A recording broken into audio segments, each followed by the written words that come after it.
SwissBorg is now the official partner of my channel, so you can buy, earn, stake, sell, all in one secure mobile platform. Download using the link in the description, deposit €50 or more and you'll receive up to €100 worth of their native token CHSB. SwissBorg! Hello everybody, welcome back. Let's have a look at Bitcoin, and from now on I'm going to make a video about the altcoins which I'm looking to buy, I suppose, and accumulate between now and what I believe is going to be the bull market in full swing by Q2 next year. I've spoken about the reasons why I think that's most likely going to be full swing bull market across everything.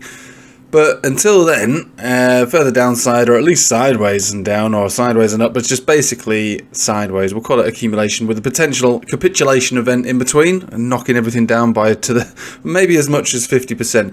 Now, I am not suggesting you buy some of these things right now. I mean, there's only been 2 coins that I've bought in the original capitulation, which was down here, 2 altcoins, one being Chainlink and one being Algorand. And more or less, they're not that far different from where they were when they did capitulate. Yeah, it's not too different really to the moment. Then again, I will be talking about all of these coins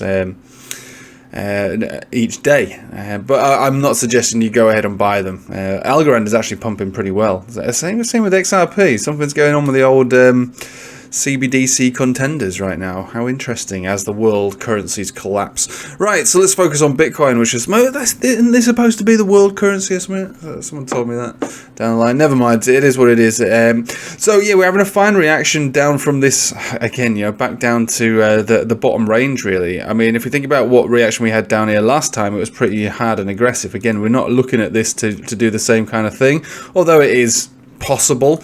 There's no reason to expect major upside from Bitcoin until we break above this box. We're going to the lower term time frames. The box basically starting from 19,500 at the bottom and to the top of the range. We'll call it 19,750. So we want to see closures above there, at least on a 4-hourly, but preferably on a daily.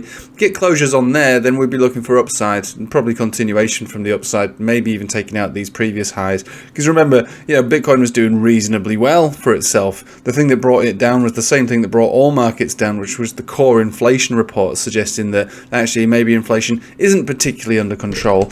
It looks good on the face of it, but when you dig into it a little deeper, goods and services actually up while food and fuel are down.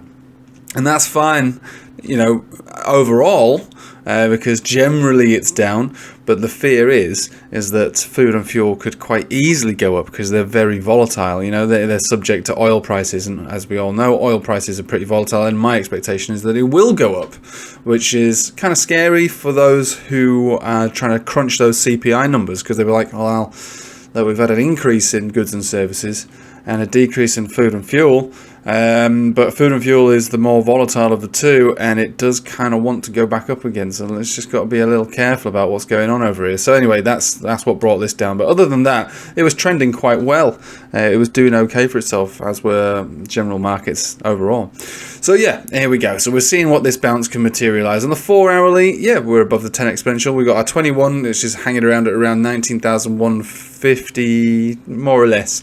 And again, 4-hourly basis is where we'd monitor this bit by bit, and I would expect to see rejections around here, and if not there, back into this box. I'm not particularly bullish on Bitcoin in the short term until we break above that level, and honestly, I'm not joking. Once that's broken, then yeah, we're back into the 20,000s, and hopefully once we've got past this 200 exponential on the 4-hourly, then we could start to see another version of this, maybe a bit more aggressive. I know it sounds crazy since we've gone down so fast, and we were talking about, and we still are. Like I say, we're still talking about areas all the way down to 12,000. That is still absolutely on the cards. Even though I'm talking about potential upside right now, recognize this just so people don't get confused.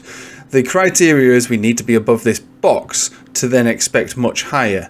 While being below this box, we have to expect much lower. In the short term, we're probably going to be dancing around between these areas, going all the way around this chart. The only way we're not going to go is to the left. And that is basically the deal. Now, I've spoken several times about the next bull run being laid out almost as an institutional bull run from the outset, right? So people are talking now about crypto being dead, obviously a risk-on asset, which is true, and how, you know, Bitcoin is going to fail and Bitcoin goes down to 12,000 and it breaks the entire cycle and this, that and the other. And of course, cycles can fail, but as far as I can see, it's basically just another opportunity to start a new bull run from a lower area. Now, I can't say for certain that Bitcoin's going to appreciate in value back up to its previous all-time high. No one really knows that. I expected it probably would, but again, we're talking years down the line. There's so many things that can happen down the line to make sort of wild predictions of where it's going to go based on price action as of today is going to be completely difficult. It's going to be ridiculous.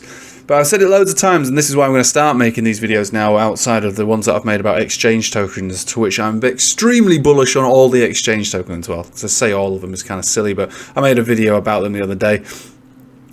Obviously, it makes perfect sense for all of those to be, extremely bullish on those. But outside of that, there's a minefield when it comes to altcoins. So I'm just going to list all the ones that I'm buying for the long term. These are long-term buy, stake, hold positions, right? They're not get in now, get out tomorrow, get in now, get out next week. It's not that sort of thing. We will make those trades as and when they materialize. For the most part, there's not a great deal of trade setups available for spot trading right now because we're in such a downside that the trend is down. So effectively, you should really just focus on that trend. Outside of that, I mean, it's nice to see that these two boys here are trending, and they probably will continue to trend up. Again, we've made videos about these in the past, so there's a reason why they're moving up. And again, we'll focus on things like this as and when. But yeah, Bitcoin is effectively sideways and boring. There's nothing more to it. But next, the next bull run, in my opinion, is going to be brought about largely by altcoins with utility. I've said it before, regulation. And institutions are going to pour money into these sort of things. We're going to see a different type of bull run. So we thought that that when the institutions came in last time, it was good. It ended up, obviously, as we can see now, being actually quite bad for the market. But if the institutions come in from the get-go, from the very beginning at the ground floor, which is why BlackRock and Coinbase have partnered to allow for that kind of situation to unfold, then it's going to be a much better bull run than the previous one. And rather than trying to bet on these small cap shitcoins, which of course can yield thousands and thousands of X's, and yeah, we can play some of those as well, I would focus mostly on utility and regulation to make sure that you are in the same boat as an institution when you're looking at what to buy and why to buy. It doesn't surprise me to see things like Algorand and XRP sort of pumping counter to the rest of the market, because both of these, well, maybe not XRP quite yet, but soon they are going to beat that lawsuit because it's inevitable that they will. There's no chance that the SEC can take down XRP. And I know that people like to slag XRP off, but it's one of those coins that's too risky not to hold. Anyway, I've been rambling about nothing. There's really nothing more to say. It is as simple as that. I could easily just make one of those YouTube shorts about this. Bitcoin bad below 19,750. Bitcoin good above 19,750. Until we break that, expect further down, all the way down to 12,000 potentially before the year's out. Above here, well, maybe we go for a full tear up and easily reversal, because there is absolutely no reason why a bear market can't be put in at this level. We've been saying it for months and months that as far as a cycle is concerned, the bear market could easily end anywhere from September, but all the way until December. So we do have now until December before the cycle low should be put in by then. It'll be a little early for it to be put in by now. It'll be a little late by December. So maybe we should just say November. Maybe we should just say November. Either way, I'm not looking for any major tear-ups and continuation across the board on any market until Q2 next year. But obviously, if you do want to position yourself at lower levels, this is why I'm going to start talking about these altcoins specifically each day. So this is your update for Bitcoin. Very simple analysis. There's really nothing more to it than that. And I'll start each day by making videos on altcoins to which I am going to either already have or plan to have in my portfolio leading into next year. And if there's any ideas that you want to put to the table, send me a comment or join the Patreon. We just look at coins anyway. That's what the Patreon is. Twice a week, do these live streams, and you just tell me what to look at, and we'll have a look at them together. Thanks for watching, guys. Hope you have a nice day. Take it easy.